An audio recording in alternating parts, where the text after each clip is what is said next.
Masechet Baba Metzia, traité Baba Metzia, Daf Mem Tet, feuille numéro 49. Nous sommes à la 13e des grandes lignes. Et la Gemara poursuit en rapportant la preuve de cette braïta en disant Vis al Kadata. Si tu penses, Devarim Yeshbaim Mishum Mechuska Mana, que quand on a promis quelque chose oralement, si on n'accomplit pas, c'est que on manque d'honnêteté. Comment alors Rabbi Yochanan ben Mattia a pu dire à son fils de revenir en arrière sur la promesse qu'il avait faite à ceux qu'il voulait engager? Et la Gemara dit, non, c'est pas une preuve. Shaneatam, là-bas c'est différent. Parce que les employés eux-mêmes ne se sont pas fiés sur ce qu'avait dit le fils. Maïtama, pourquoi? Mais derrière, dans la voie, Samar.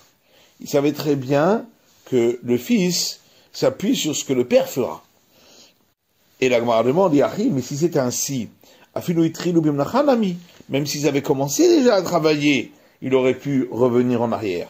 Et pourquoi donc Rabbi Yochanan ben Mattia lui a demandé de revenir en arrière le plus rapidement possible avant qu'il commence? Et la Gemara répond, s'ils avaient commencé à travailler, c'est sûr que ça voulait dire qu'ils se sont appuyés sur les paroles du fils. En se disant, sûrement le fils a déjà dit au père ce qu'il nous avait promis, et le père est d'accord. La Gemara revient aux paroles de Rabbi Yochanan qui a dit que des promesses orales, si on revient en arrière, il y a un manque d'honnêteté. Et la Gemara dit, est-ce que Rabbi Yochanan a dit cela? Pourtant, Rabbi Yochanan a dit au nom de Rabbi Yochanan, si quelqu'un dit à un autre, je vais te donner un cadeau, il peut revenir en arrière. Yachol, est-ce que vraiment il vient m'apprendre qu'il y a une possibilité de revenir en arrière? Putain, mais ça c'est évident puisqu'il n'y a pas eu d'acquisition. Et là, Moutal Chazorbo. Donc forcément, il a voulu dire qu'on a le droit de revenir en arrière. Donc on voit que c'est pas un manque d'honnêteté. Amarapapa, au modèle Rabbi Yochanan, Rapapa dit, Rabbi Yochanan est d'accord. Mais matana mu'etet. Quand il s'agit d'un petit cadeau, que il n'a pas le droit de revenir en arrière, parce que l'autre se fie là-dessus. Ici, on parle d'un grand cadeau. Et donc, l'autre ne se fiait pas dessus. Et la Gemara dit, Achinamim bistabra. C'est d'ailleurs logique d'expliquer ainsi. D'Amar Rabbi Abaou, Amar Rabbi Yochanan, puisque Rabbi Abaou dit au nom de Rabbi Yochanan, Israël Shamar le Ben Lévi. Si un Israël dit à un Lévite, Kor Maaser Yeshlecha Beyadi, tu as pour toi le volume d'un corps de dîmes que j'ai chez moi. Ben Lévi Rachel Asot Tot Terumat Maaser Al Makom Acher. Le Lévite a le droit, dès ce moment-là, d'utiliser ce volume de dîmes pour en faire en partie un prélèvement sur la dîme qu'on donne au prêtre sur une récolte qu'il a par ailleurs. Ça, on comprend si on dit qu'il ne peut pas revenir en arrière. C'est pour ça que le Lévite a le droit de l'utiliser, parce qu'il sait qu'il ne va pas revenir en arrière. Mais si tu dis que d'après Rabbi Yochanan, on peut revenir en arrière, pourquoi il a le droit de l'utiliser? Peut-être que l'autre doit revenir en arrière, ce ne sera pas à lui. Et à ce moment-là, il aura mangé des produits interdits sur lesquels on n'aura pas fait le prélèvement. Et donc on a bien une preuve d'ici que lorsqu'il s'agit d'un grand cadeau, Rabbi Yochanan dit qu'on ne doit pas revenir en arrière. Après, moi, elle repousse cette preuve en disant Achab Maskidan, on peut dire qu'ici, de quoi parlons-nous? D'un cas où le Lévite a pris cette dîme de la main d'Israël, et ensuite, il le lui a remis pour le garder. Et la Gemara dit, Yachi, mais si c'est ainsi, Ema Sefa, voyons la suite de la Braïta. Netano le ben Levi acher, en lo alav et la taromet. Si en fin de compte l'Israël a donné cette dîme à un autre lévite, le premier peut simplement lui en vouloir, mais ça appartiendra à l'autre. Et alors, si on dit que le premier lévite avait pris cette dîme pour lui, ensuite il lui a remis pour la garder. Pourquoi dit-on qu'il ne peut simplement que lui en vouloir? À partir du moment où il a tiré vers lui, c'était donc à lui. Et donc il doit lui demander remboursement. Et là, et donc on a bien une preuve qu'ici on parle d'un cas où il n'avait pas pris. Et donc on a bien une preuve que dans certains cas de cadeau, il ne peut pas revenir en arrière si c'est pas un grand cadeau. La Gemara rapporte l'histoire suivante. Une fois un homme qui a donné de l'argent à un autre pour qu'il lui vende des grains de sésame. Sauf il y a Kershum Shamé. Ensuite, les grains de sésame ont augmenté. Roubéou, en fin de compte, les vendeurs sont revenus en arrière. Raboulé les plans Shum Shamé, en lui disant, nous n'avons pas de grains de sésame. Shkol Zouzar reprend ton argent. Là, Shaki Zouzé, et l'acheteur n'a pas voulu prendre l'argent. Ignore. En fin de compte, l'argent a été volé de chez les vendeurs. À tous les cabinets des Rabat, ils sont venus devant Rabat pour qu'il juge ce cas. Alors Rabat dit à l'acheteur, puisque les vendeurs t'ont dit, reprends ton argent, tu n'as pas voulu. L'homme, donc non seulement les vendeurs ne sont pas considérés comme gardiens en étant payés, ils ne sont même pas considérés comme gardiens bénévoles, puisqu'ils n'ont pas accepté de garder. Pour les Rabbanan, alors les sages lui ont dit, les Rava, Vaba il a kaboulé aller Mishepara. Mais pourtant, à partir du moment où ils ont reçu de l'argent, s'ils reviennent en arrière, ils sont maudits par la malédiction de celui qui a puni la génération du déluge. Amar le il leur a dit effectivement, il y a cette malédiction. Amar Papi Amar Ravina, Papi dit, Ravina m'a dit, les Didi Amar Aoum et Rabanan, à moi, un des sages m'a dit, Rav Tevut Shemé, son nom était Rav Tevut, Vamrela, d'autres disent Rav Shmuel Barzoutra Shemé, son nom était Rav Shmuel Barzoutra. Que même si on lui donnait tout ce qui existe dans le monde, là avec Ameshane Bedibouré, il ne reviendrait pas en arrière sur sa parole. Bedidi Avagouvda, il m'a raconté que il a eu l'histoire suivante, dit-il, Ouyoma Apania de Malé Shabbatave. Une fois, c'était juste avant l'entrée du Shabbat. Timna, il dit, j'étais assis devant la porte de ma maison, Mataou Gavra Bekaya Bava. C'est arrivé un homme, il s'est tenu debout à la porte de la maison, devant la porte. Malit Larchum Shemne les abonnés. Et il m'a demandé, est-ce que tu as des grains de sésame à me vendre, à me brûler? Et dit-il, je lui ai dit, j'en ai pas. Amali levé anar zouzé bepikadon gabar. Et alors il m'a dit que cet argent reste chez toi pour que tu le gardes, puisque Shabbat va entrer. Amrilé abetakamar.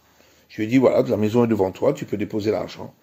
Il m'a déposé l'argent chez moi à la maison, et l'argent, en fait compte, a été volé. Telekame de Rava. Il est parti chez Rava. Amarle kol habetakamar, le riba chemin sachar de laver. Et Rava a dit, tout celui qui dit, la maison est devant toi, non seulement qu'il n'est pas gardien salarié, et la flou shemechinam, il n'est même pas gardien volontaire, puisqu'il n'a pas désiré le garder, simplement lui laisser un endroit pour poser son argent.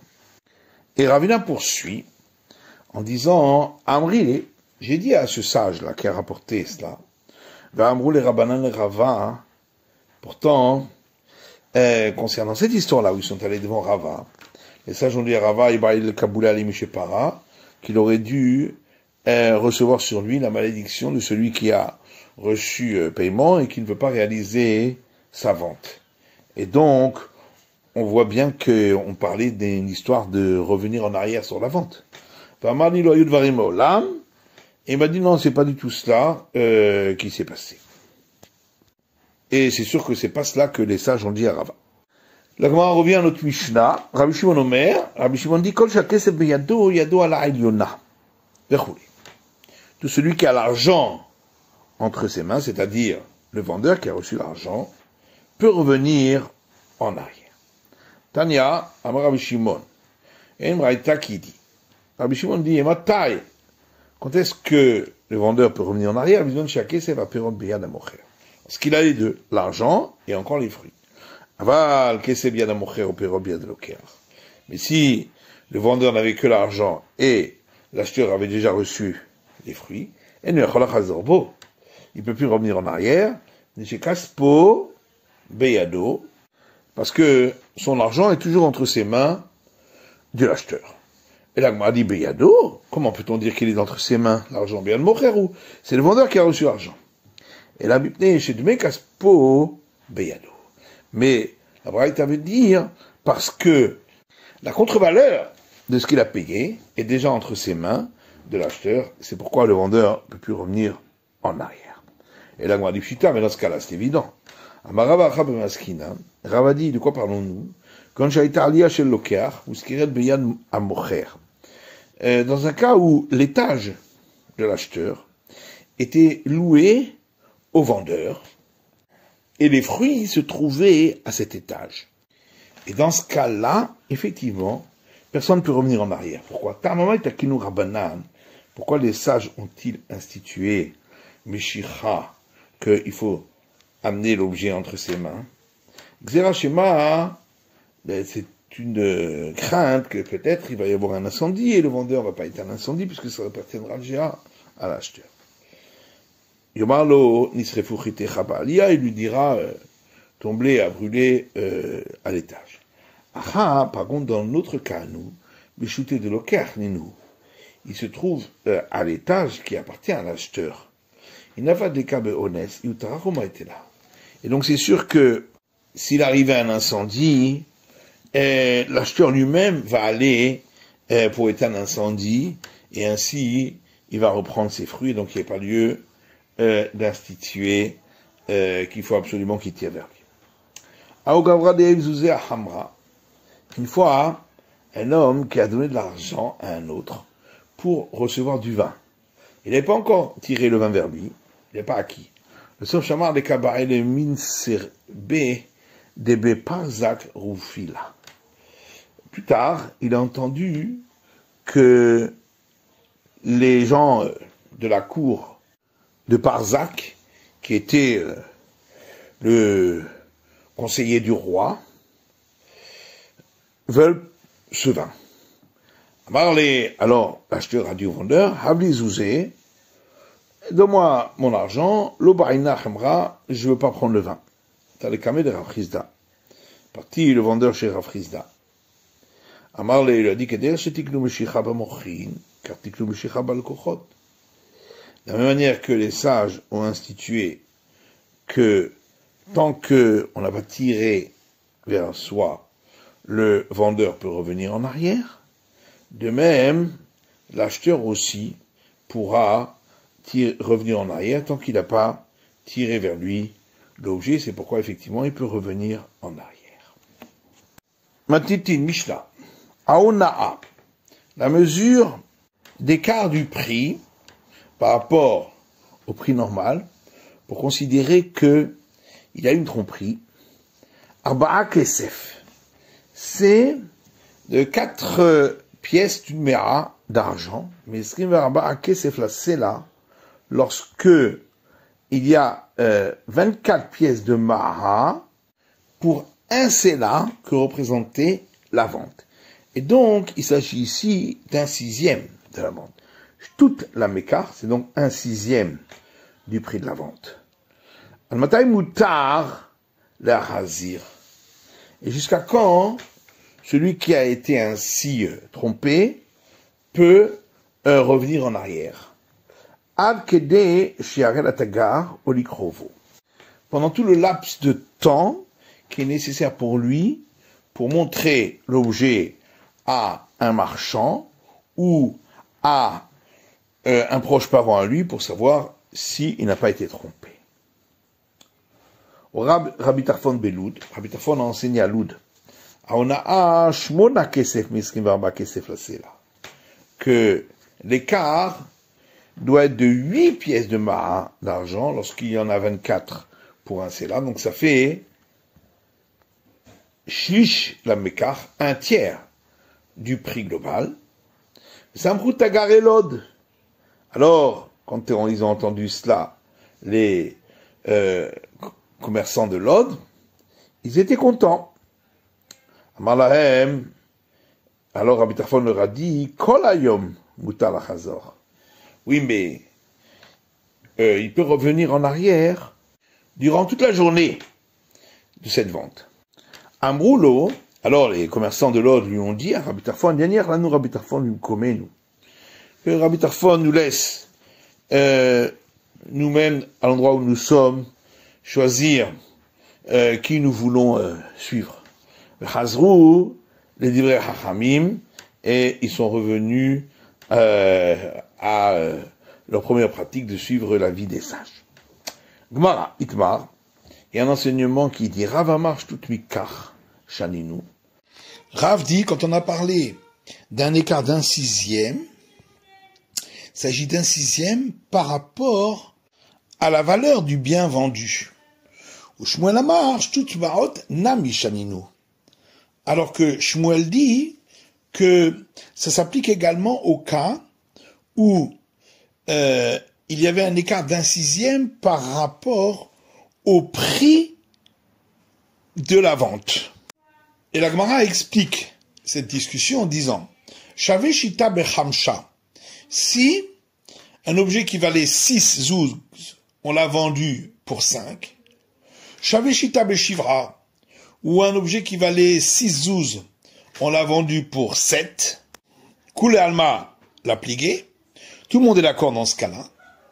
Le Betamika Hazina, que on ira d'après la valeur de l'objet, Vona Avia, et il y a donc la règle de celui qui a été lésé.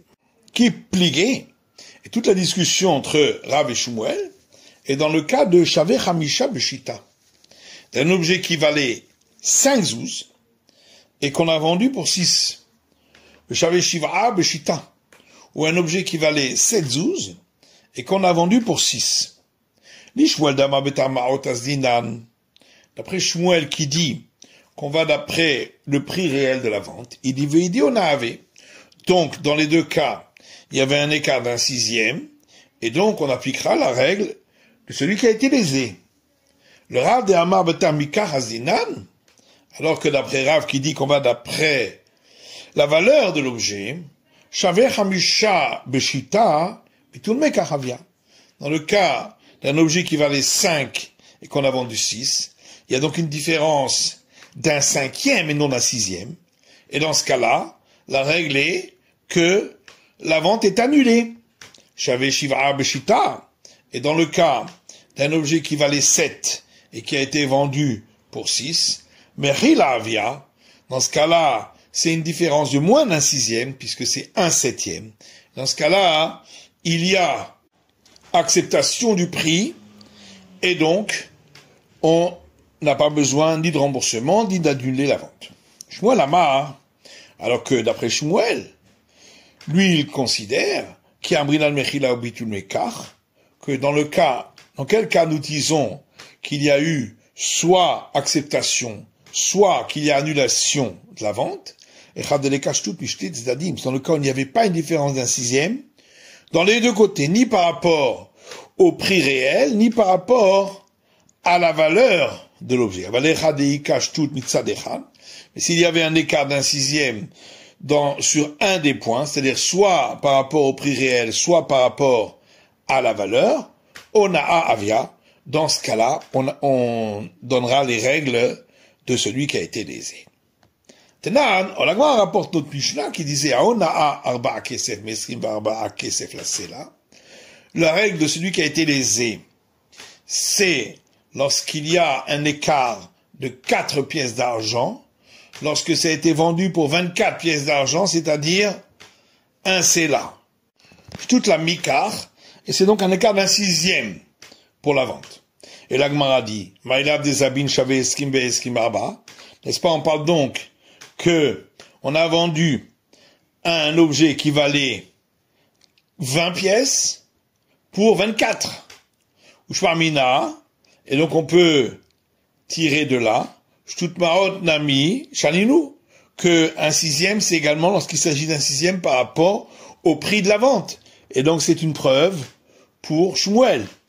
La Gemara dit, non, les abin shave eskim v'arba'a be'eskim. Non, on a vendu un objet qui valait 24 pour 20. Et donc, c'est un 6e par rapport à la valeur de l'objet. Militana, mocher. Mais alors dans ce cas-là, qui c'est qui a été lésé? C'est le vendeur. Et Masefa. Regardons la suite de la Mishnah. Al-Mata Mutar le-Achazir. Jusqu'à quand on peut demander remboursement Birde Shiare le Tagar Orikrovo. C'est durant le temps nécessaire pour montrer l'objet de la vente à un marchand ou à un de ses proches parents. Et là-dessus, Rav Nachman dit, ça on a dit uniquement par rapport à l'acquéreur. Mais le vendeur, lui, peut toujours demander remboursement s'il a été lésé. Donc, la réponse qu'on a donnée ne marche pas puisque, d'après Rav Nachman, on voit bien de la suite de la Mishnah qu'on parle d'un cas où c'est l'acheteur qui a été lésé, non pas le vendeur. Et là, c'est pourquoi la Gemara dit, les abin shave eskim v'arba'a be'eskim tmania. On a vendu un objet qui valait 24 pour 28. Et donc, effectivement, c'est l'acheteur qui a été lésé. Et il y a une différence d'un 6e par rapport à la valeur de l'objet. Tenan, alors, on a vu la suite de la Mishnah qui disait, Ora Rabbi Tarfon belod. Rabbi Tarfon a enseigné à Lod, à Ona'a Shmona Kesef, que la règle concernant celui qui a été lésé, c'est pour un cas où il y avait un écart de 8 pièces d'argent, mais ce qui va Kesef, c'est là, alors que 24 pièces d'argent font un sela. Shlish tamikar. Et c'est donc un tiers de la vente. N'est-ce pas, on parle d'un cas où on a vendu un bien qui valait 16 pour 24. Ushmarmina, shishmaot nami, shaninu. Et donc on voit de là que quand on a parlé d'un tiers, c'est même un tiers par rapport au prix de la vente. On preuve pour Shmuel. Non, on a parlé d'un cas où on a vendu un bien qui valait 24 pour 16. Et donc c'est un tiers par rapport à la valeur de l'objet. Alors la Gemara dit Miltana, Mocher. Dans ce cas-là, qui c'est qui a été lésé? C'est le vendeur. Et Masefa. Or, si on regarde la suite de la Mishnah, Amar Lahem, Rabbi Tarfon a dit aux commerçants de Lod, Kol hayom mutar la Chazor, que il peut revenir en arrière durant toute la journée. Amar Rav Nachman lo shanu ela lokeach. Rav Nachman dit, ça, on a dit uniquement pour l'acheteur, aval mocher le olam choser. Mais le vendeur, il peut revenir en arrière tout le temps. Donc on voit bien qu'on parle ici que l'acheteur a été lésé, non le vendeur. Et là, des abin shave eskim v'arba'a bitlatin utre. Donc il faut dire que notre Mishnah parle d'un cas où il a vendu un bien qui valait 24 pour le prix de 32, et donc c'est un tiers par rapport à la valeur du bien qui a été vendu. C'est la fin de l'étude du Daf Mem Tet de la feuille numéro 49.